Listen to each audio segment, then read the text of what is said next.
Good evening, ladies and gentlemen. My name is Tenstark, and I'm bringing you a surprisingly different video than my usual content. Today, I'm going to be talking about my thoughts and feelings on the Monster Hunter Wilds beta. Full disclaimer, we're going to be talking about the Xbox beta version, as the PC version was not running for me with my specs, so the footage you're going to be seeing is going to be mostly captured from my Xbox overall. I'm not gonna lie, I think that they've done a really good job with the game so far, and while this game is in the beta and we're still months away from the official release, I think that this game is very promising, and I want to go over a few reasons why.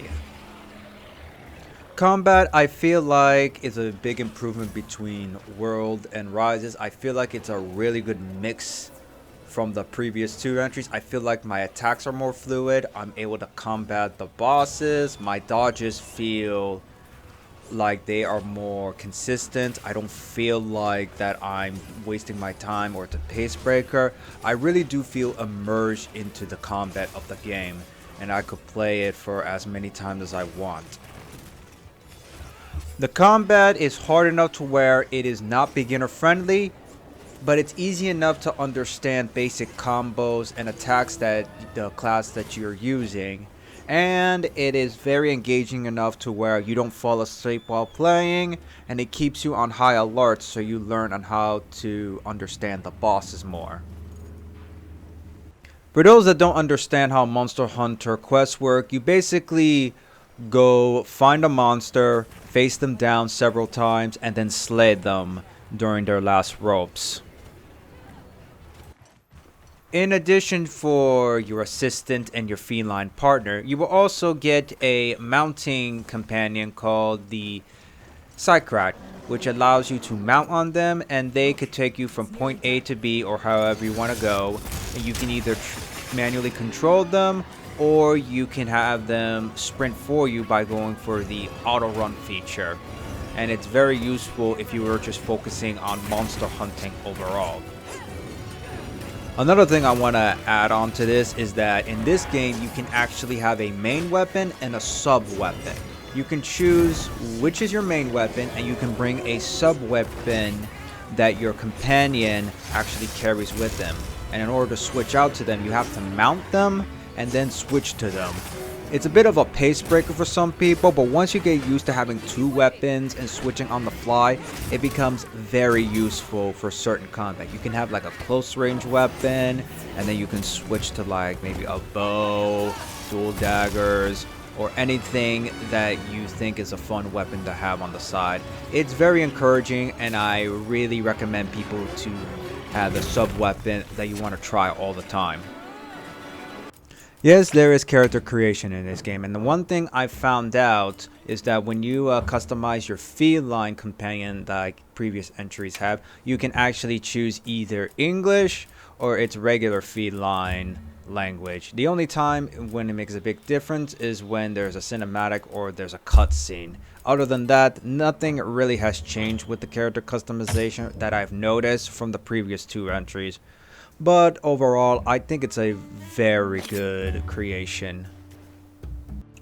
During my time in the beta, I noticed that when I went into the camp, I end up having the ability to mix and match different armor pieces that they had available in the beta, and I could look through the inventory that they stashed up for us for playing through the beta, and I have to say the mix and matching of armor is very satisfying. You can choose it for fashion or go for a more diverse loadout, since every armor has its own unique perk pool.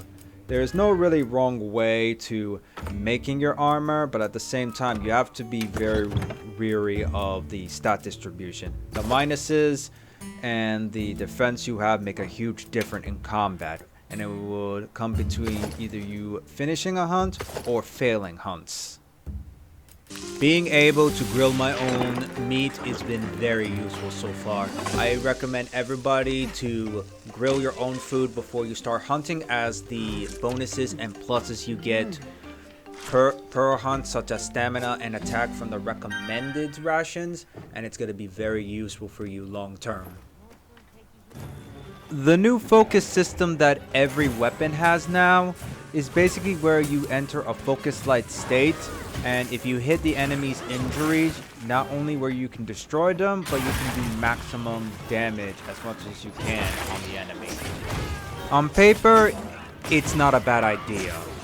At the same time, it can be a bit of a pace killer.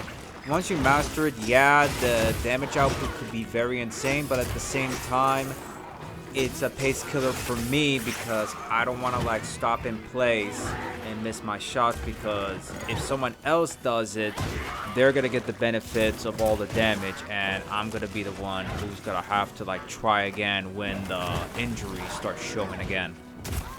One thing I would like to say is that despite the lobbies holding a lot of players at once and being up to 100 players a lobby, at the same time, game sessions can disconnect at times, and it could be very annoying, especially when you're up against one of the tougher bosses in the beta and everyone just ends up being disconnected. It gets very annoying and all that work can be cut off by a disconnection issue. I hope they fix this during the official release. In my overall conclusion, I think Monster Hunter Wilds beta has been a really good time for me, and I think with what I've talked about here and what I've experienced, I think Capcom is very close to making a very wonderful game, and I really hope they take the feedback seriously, and I hope that they make a good product day one, and I want everyone else to enjoy this game. This game may not be new player friendly, but I think it will be a fun game overall. What do you guys think? Did you have fun in the beta? What are your thoughts and feelings about it? I would love to hear about it. If you made it far into this video to the very end, I want to say thank you very much and I appreciate your time. Don't forget to give a like or comment down below, or if you want to, subscribe to my channel. Maybe one day I might cover more Monster Hunter stuff in the future. And if I ever get a chance to play Wilds, I might be able to give it a full shot. What do you guys think? Comment down below and see what suggestions you guys can give me for any future stuff. This is TenStart signing out.